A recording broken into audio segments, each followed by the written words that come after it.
नमस्कार, मैं हूं आपके साथ गौरव राजेंद्र। बुलेटिन की शुरुआत करते हैं। राजनांदगांव जिले में राज्य शासन के निर्देश पर धान उठाव की प्रक्रिया तेज कर दी गई है।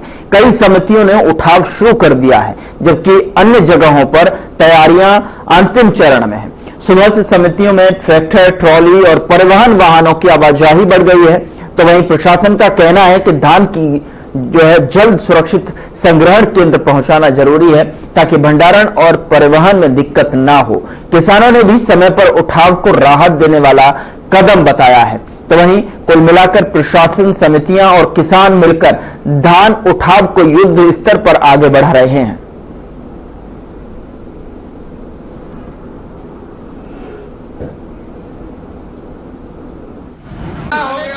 खरीदी अभी तक धाबा सोसाइटी में 23,000 क्विंटल खरीदी हो चुका है। उसमें से 3,690 क्विंटल धान का उठाव हो चुका है। अभी भी आज भी गाड़ी लगी है, उठाव तेज हो गया है, खरीदी भी तेज हो गया है। टोकन वगैरह का टोकन ऑनलाइन नहीं चल रहा है। 1880 क्विंटल का पर डे का खरीदी है, उसमें सभी ऑनलाइन ले रहे हैं और जो बच रहे हैं थोड़ा बहुत उसमें ऑफलाइन भी दे रहे हैं। अधिक किसान अब तक धान बेच रहे हैं। अभी 497 किसान अभी तक धान बेच चुके हैं। 1800 किसान पंजीकृत है। तो बारदाने के कुछ नहीं, बारदाने की तकलीफ में दोनों प्रकार के नया बारदाना, मिलर का बारदाना भी पर्याप्त मात्रा में कितना है, कितना चल रहा है? तोड़ाई कितना तोड़ रहे हैं? 40-500।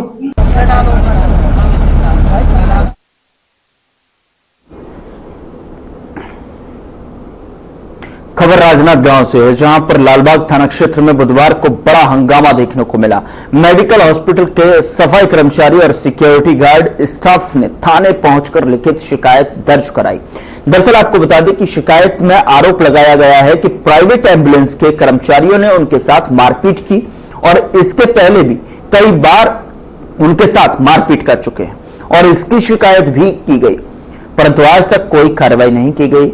बता दें कि पुलिस के द्वारा मेडिकल हॉस्पिटल के सिक्योरिटी गार्ड कर्मचारियों और प्राइवेट एम्बुलेंस कर्मचारियों के बीच विवाद अब थाने तक पहुंच गया है। सफाई कर्मचारी और उनके सहकर्मी के साथ मारपीट किया गया और जिसकी शिकायत लेकर आज पूरे स्टाफ और सफाई कर्मचारी लालबाग थाने में लिखित शिकायत दर्ज कराई है। कर्मचारियों का कहना है कि यह पहली बार नहीं हुआ है, इससे पहले भी कई बार शिकायत दे दी गई है, लेकिन कोई भी कार्रवाई, ठोस कदम नहीं उठाया गया। सिक्योरिटी गार्ड, सफाई कर्मचारियों में नाराजगी फैल गई है। थाने पहुंचते ही कर्मचारियों ने अपनी मांगों के साथ न्याय की गुहार लगाई है। उनका कहना है कि अगर कार्रवाई नहीं हुई तो आगे और भी कदम उठाए जाएंगे।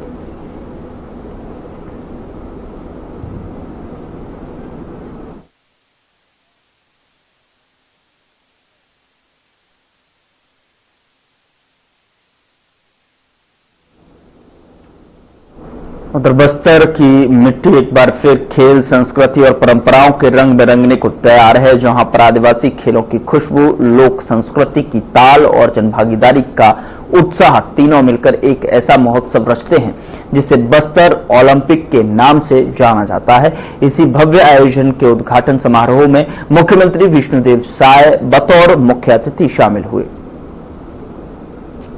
मुख्यमंत्री के साथ डिप्टी सीएम विजय शर्मा, अरुण साव और वन मंत्री केदार कश्यप भी जगदलपुर में मौजूद रहे। दौरे को लेकर मुख्यमंत्री विष्णुदेव साय ने कहा कि बस्तर ओलंपिक के शुभारंभ में शामिल होने जा रहे हैं। 3 दिनों तक ये खेल चलेगा और इस बार काफी खुशी का विषय है, क्योंकि 4.25 लाख जनता ने इस खेल में भाग लिया है। साथ ही सीएम साय ने कहा कि 13 दिसंबर को इसके समापन समारोह में केंद्रीय गृह मंत्री अमित शाह शामिल होंगे। उन्होंने कहा कि पुनर्वास नक्सली भी बस्तर ओलंपिक का हिस्सा बनेंगे।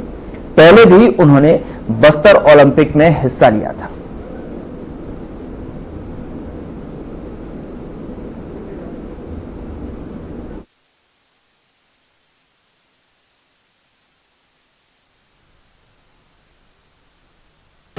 आज बस्तर ओलंपिक जो 3 दिवसीय है बस्तर स्तर का, वैसे ब्लॉक स्तर से पहले ही प्रारंभ हो चुका है और बस्तर स्तर का ओलंपिक का आज शुभारंभ है जो 3 दिनों तक चलेगा और शुभारंभ में हम सब लोग आज जा रहे हैं।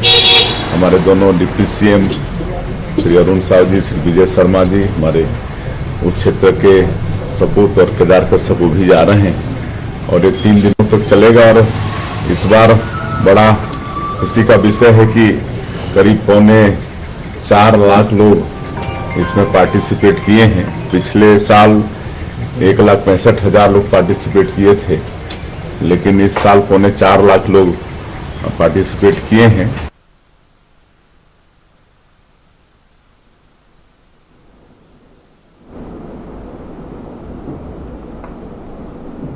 उधर राजनांदगांव जिले का डोंगरगढ़ नगर पालिका परिषद अपनी कार्यशैली को लेकर लगातार विवादों में है, जहां पिछले दिनों नक्सल पीड़ित परिवार के दुकान को बिना नोटिस दिए ही सील करने का मामला सामने आया था। तो वहीं अब नगर पालिका परिषद पर गंभीर भ्रष्टाचार के आरोप लगे हैं, जिसे लेकर स्थानीय कांग्रेसी कार्यकर्ताओं ने बड़ी संख्या में पहुंचकर डोंगरगढ़ के विधायक हर्षिता बघेल के नेतृत्व में घेराव कर जमकर नारेबाजी की है। कांग्रेस ने 11 अलग अलग मुद्दों को लेकर नगर पालिका परिषद में भ्रष्टाचार का आरोप लगाया, जिसके बाद मौके पर एसडीएम पहुंचे और पूरे मामले में जांच कर कार्रवाई का आश्वासन दिया, जिसके बाद ये प्रदर्शन समाप्त हुआ।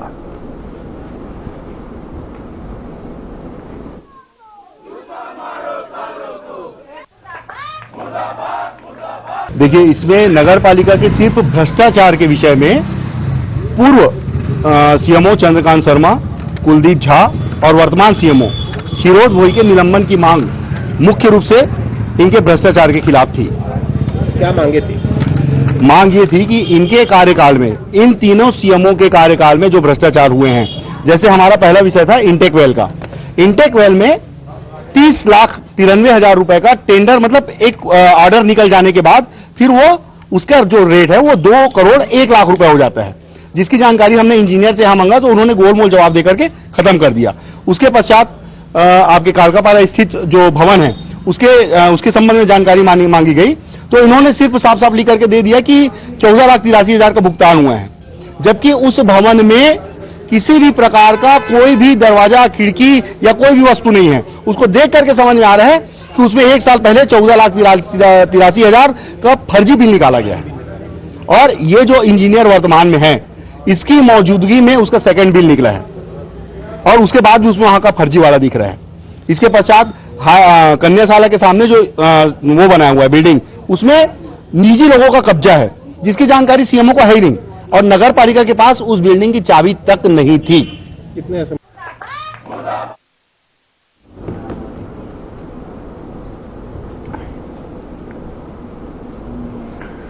खबर कांकेर जिला के पंखांजूर से है, जहां ओडिशा के मलकानगिरी जिले के एमवी 26 गांव में हाल ही में हुई अमानवीय सामुदायिक हिंसा की घटना के विरोध में छत्तीसगढ़ बंग समाज ने जोरदार आक्रोश व्यक्त किया है। इसी कड़ी में समाज के प्रदेश अध्यक्ष मनोज मंडल के नेतृत्व में भारी संख्या में समाजजनों ने पंखांजूर पहुंचकर एसडीएम को ज्ञापन सौंपा। ज्ञापन में बताया गया कि पिछले दिनों मलकानगिरी के एमवी 26 गांव में मानवता और कानून की ताक पर रखकर एक पूरे गांव को उजाड़ दिया गया। अल्पसंख्यक समुदाय के 250 परिवारों के घरों को तोड़कर आग के हवाले कर दिया गया, जिससे पूरे देश में आक्रोश एवं स्तब्धता फैल गई है।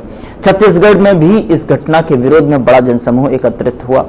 पंखांजूर में एसडीएम को सौंपे गए ज्ञापन के माध्यम से समाज ने अपनी गहरी नाराजगी जताते हुए कहा कि सरकार तत्काल हस्तक्षेप कर घटना की निष्पक्ष जांच कराए और दोषियों को कठोरतम सजा दिलाए। वहीं मीडिया से चर्चा करते हुए बंग समाज के प्रदेश अध्यक्ष मनोज मंडल ने कहा कि हम सरकार से मांग करते हैं कि इस अमानवीय घटना में शामिल दोषियों को चिन्हित कर कठोर कार्रवाई की जाए, ताकि भविष्य में कोई भी समुदाय इस तरह की हिंसा का शिकार न हो।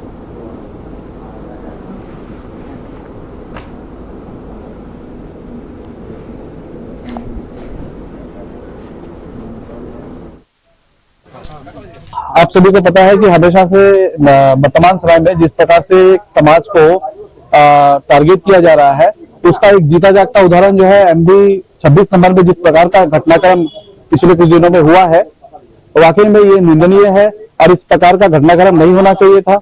आज किस प्रकार से वहां पे 230 गांव में आगजनी होता है और वहां के जो जनजीवन जो साधारणतः चल रहा था उस पर कितना बड़ा प्रभाव पड़ता है, ये सोशल मीडिया के माध्यम से पूरे देश दुनिया ने देखा है। तो इस प्रकार से सुनियोजित तरीके से जिस प्रकार का वहां पे घटनाक्रम को अंजाम दिया गया, ये किसी भी शब्दों में जो है इसको मान्य नहीं किया जा सकता और इस प्रकार का जो फिट है आने वाले समय में ऐसा घटनाक्रम ना घटे इसके लिए भी शासन प्रशासन को एक कड़ा जो है नियम लागू इस पर करना होगा, क्योंकि आपने देखा होगा कि हमेशा से जो वन समाज है वहां पे मेहनत करके अपना जीवन यापन कर रहे थे, वहां पे कौन से ऐसे लोग हैं जो इस प्रकार के घटनाक्रम के लिए निरंतर प्रयत्न करते रहते हैं। कारण इसी समाज को आप दोषी नहीं ठहरा सकते। तो इस प्रकार का अगर कोई उधर राजनांदगांव में प्रधानमंत्री उज्ज्वला योजना को लेकर गैस एजेंसी और प्रशासन ने प्रेस वार्ता की। डिप्टी कलेक्टर ने कहा कि हर पात्र परिवार तक गैस कनेक्शन पहुंचना है और अभियान के तहत ग्रामीण क्षेत्रों में भी टीम भेजी जा रही है और कागजी प्रक्रिया को सरल बनाया गया है। बता दें कि जागरूकता अभियान तेज कर दिया गया है और ताकि हर घर योजना का लाभ ले सके।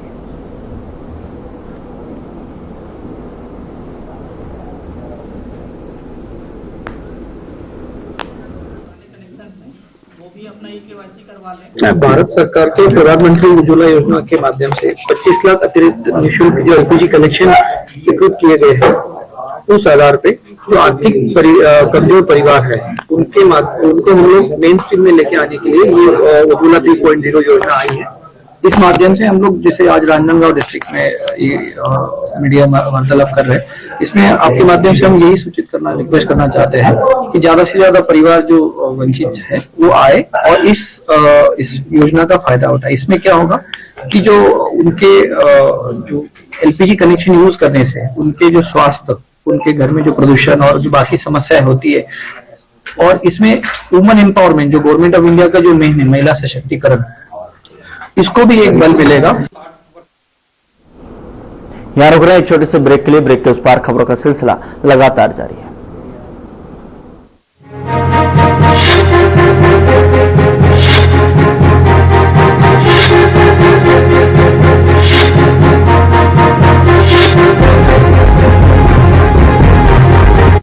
आज छत्तीसगढ़ के मुख्यमंत्री हमारे जनजातीय समाज के विष्णुदेव जी साय छत्तीसगढ़ का कायापलट कर रहे हैं।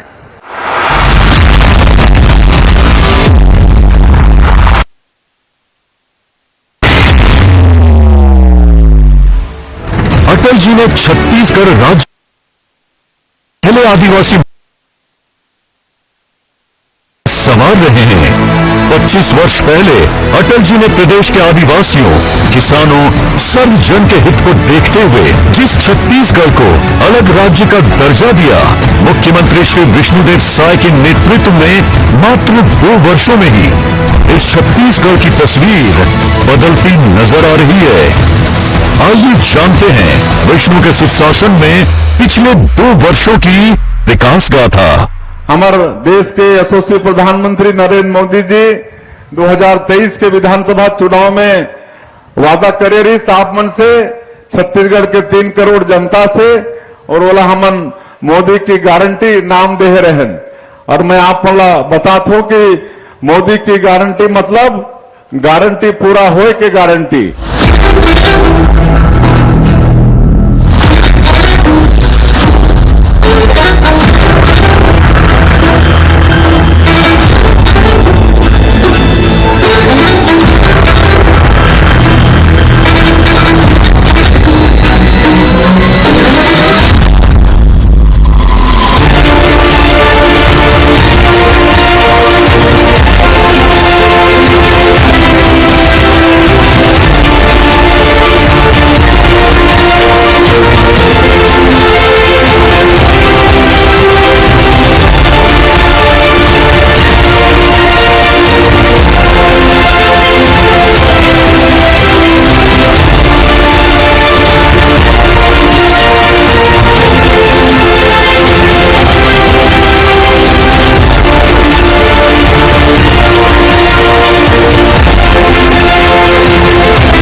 ब्रेक के बाद स्वागत है आपका। खबरों में आगे बढ़ते हैं। बस्तर ओलंपिक 2025 के संभाग स्तरीय प्रतियोगिता कार्यक्रम में मुख्य अतिथि के रूप में मुख्यमंत्री विष्णुदेव साय और विशिष्ट अतिथि के रूप में उप मुख्यमंत्री अरुण साव और विजय शर्मा के साथ वन मंत्री केदार कश्यप और अन्य लोग मौजूद रहे।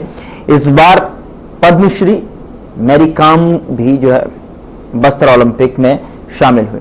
मैरी कॉम ने जो है इसमें शामिल होते हुए 11 से 13 दिसंबर तक बस्तर ओलंपिक का आयोजन होगा। बता दें कि 3,500 प्रतिभागी शामिल होंगे, तो वहीं नक्सल पीड़ितों की टीम में 761 प्रतिभागी शामिल होंगे। बस्तर ओलंपिक के समापन में अच्छा भी शामिल होंगे। 2 दिन चलने वाले इस आयोजन में छत्तीसगढ़ के विभिन्न जिलों से खिलाड़ी पहुंचे।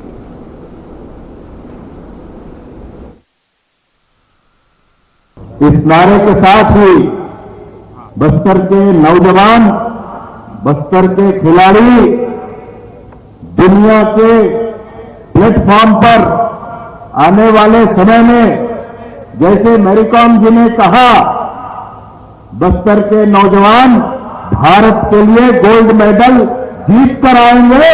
इस विश्वास के साथ बस्तर ओलंपिक की शुरुआत हुई है।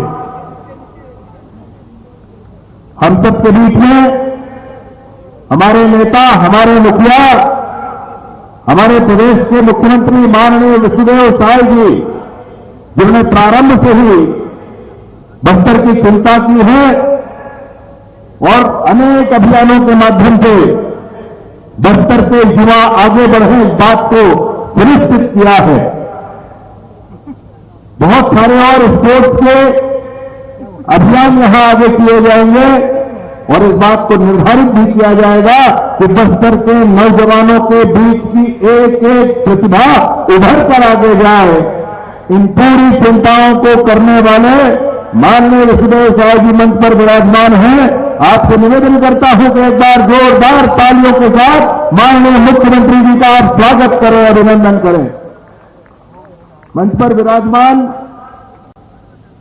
युवा एवं खेल विभाग के भारसाधक मंत्री एवं उप मुख्यमंत्री माननीय अरुण साव जी, मंच पर विराजमान आदरणीय केदार कश्यप जी और विशेष रूप से मणिपुर से चलकर हम सब के बीच में आई हैं, जिन्होंने भारत के मान और गौरव को विश्व के पटल पर बढ़ाया है। ऐसे मैरी कॉम जी पद्मश्री हैं। इनका भी एक बार जोरदार तालियों के साथ आप सब स्वागत और अभिनंदन करें। उन्होंने बताया कि 20 साल की अथक परिश्रम के बाद, 20 साल के अथक परिश्रम के बाद वह उपलब्धि हासिल हुई थी। मैं उनको आश्वस्त करना चाहता हूं, ये बस्तर है, बस्तर है, बदलता हुआ बस्तर है। यहां पर भी नौजवान दशकों की मेहनत करके देश का नाम रोशन करेंगे। ये वादा बस्तर के नौजवान आपसे करते हैं।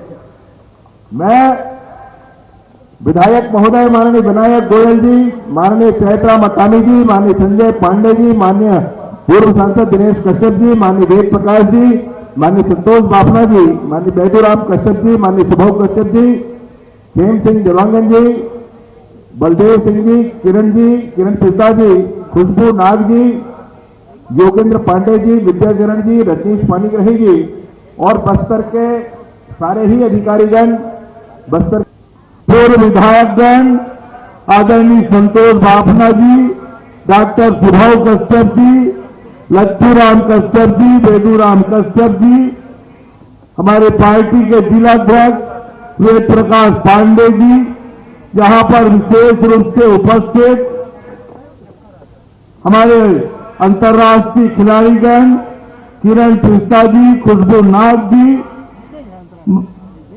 खेल विभाग की संचालक तनुजा सलाम जी, बस्तर संभाग के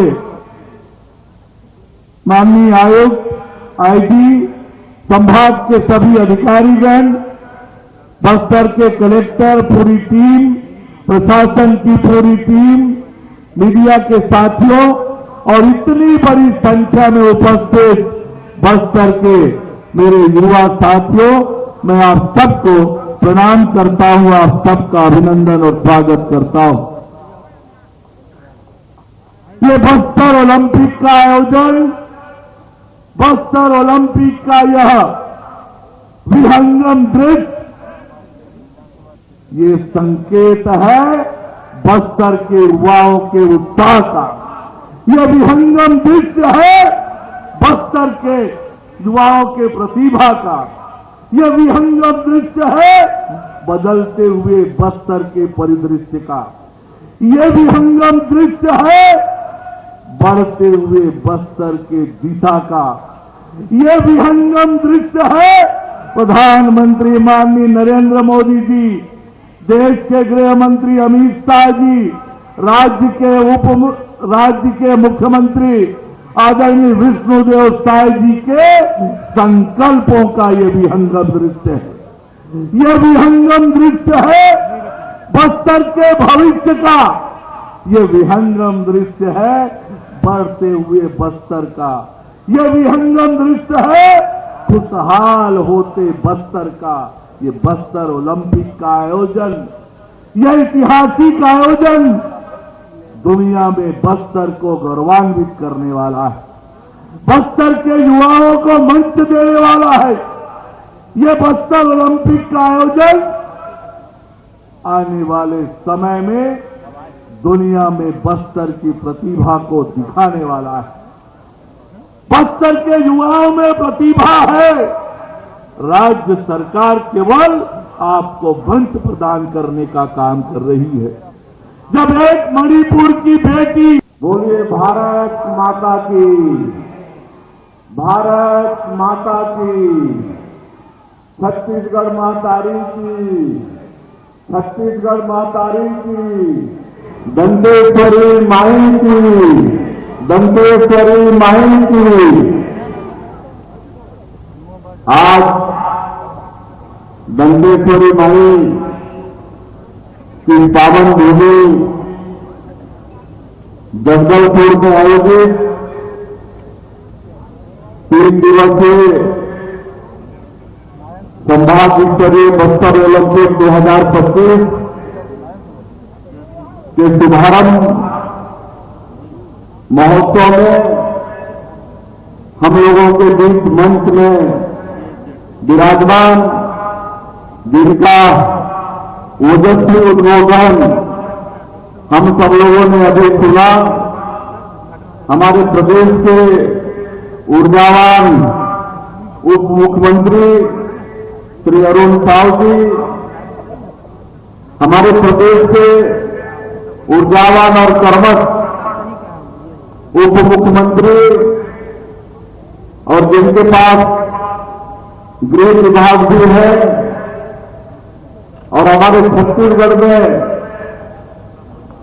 नक्सलवाद को समाप्त करने में जिनका बहुत अहम भूमिका है, ऐसे आदरणीय श्री विजय शर्मा जी, बस्तर के सपूत हमारे प्रदेश के मंत्री श्री केदार कश्यप जी, हमारे दंतेवाड़ा के विधायक श्री शेषराम अतानी जी, हमारे चित्रकूट के विधायक विनायक गोयल जी, और बड़ा सौभाग्य का विषय है छत्तीसगढ़ के लिए कि हम लोगों के आमंत्रण को स्वीकार करते हुए पद्मश्री मैडम मेरी कॉम मणिपुर से चलकर यहां पर आई हैं। उनका बहुत बहुत स्वागत है। मैं चाहूंगा कि एक बार कर्तव्य ध्वनि से उनका आप सभी लोग स्वागत करेंगे।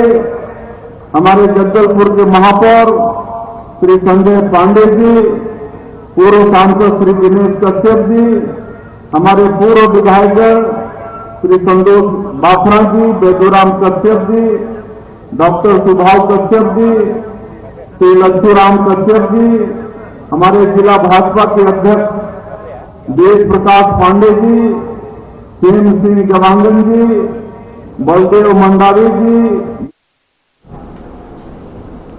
फिलहाल बुलेटिन में इतना ही। नमस्कार।